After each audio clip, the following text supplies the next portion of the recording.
My boyfriend belonged to the untouchables among the capital's elite, with a family fortune worth tens of billions. To test me, he spent 7 years never buying me a single gift, never spending a cent on me. Even a stop at a convenience store for condoms had to be split down the middle. Then, my mother fell critically ill.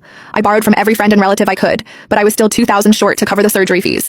No matter how much I pleaded, he refused to lend me the money. I arranged my mother's funeral on my own. When I went back to pack my belongings, I accidentally found a list of gifts he had bought for the young woman next door. A private luxury estate, designer handbags, jewelry worth hundreds of millions. There was also a voice chat with his friend. Caleb, is it true Jessica actually humbled herself and begged you for $2,000? Caleb Brooks let out a low, amused laugh, his tone lazy and indifferent. Neve wasn't wrong. Anyone who goes around begging over $2,000, what else is she if not a gold digger? We've only been together 7 years and she's already trying to get money out of me. So that was the truth. 7 years of so-called testing, it seemed, had been sparked by nothing more than a few manipulative words from a young woman next door. However, it no longer mattered. The moment my mother passed away, I had already decided to leave him. I had just tucked the gift list away when the front door burst open. Caleb Brooks stumbled in, a little tipsy, and plopped down next to me. You were gone for a few days. I bet you thought you wouldn't come back. However, you missed me too much, didn't you? You just had to come back. He almost said out loud that I returned just to con him out of his money. Maybe he'd always seen me as just a girl after his cash. Without even glancing at him, I scooted away, avoiding the arm he tried to drape over me. He looked at his hand, then at me, confused. He figured I was just upset about the $2,000. I'm a little thirsty from all the drinking. Go fetch me some lemon soda, he said. He was always like that, bossy and dismissive, a typical spoiled rich kid.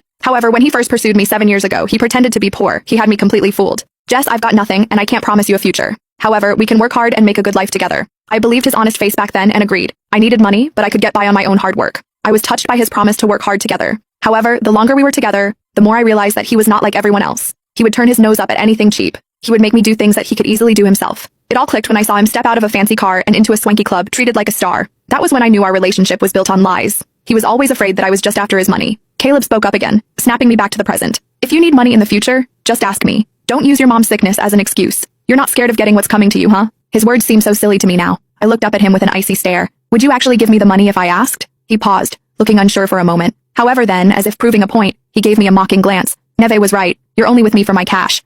He said that and sent me a transfer of $1.88 on his phone. The note with the transfer contained 2 words, gold digger. I had been with him for 7 whole years and had not spent a dime of his money. I even gave him gifts on holidays and anniversaries. He took them like he was entitled to them, but he never got me anything in return. He would mockingly ask if I thought it was a man's duty to buy gifts for his girlfriend. That was how he looked at me, a gold digger. After all, he was an heir with billions to his name. I thought about the gifts he had bought for Neve Smith. I thought about my mom, who had suffered so much from her illness and died in pain because we could not afford her treatment. I could not stand to be near him a second longer. I got up to leave, but then there was noise at the door. Neve came in, taking off her coat to reveal a sexy outfit underneath. However, when she saw me, she was startled and quickly put her coat back on. Jess, why are you here? I turned to Caleb. If I'm not mistaken, this is our place, isn't it? Do you give out the password to just anyone and allow them to waltz in whenever they want? Neve looked like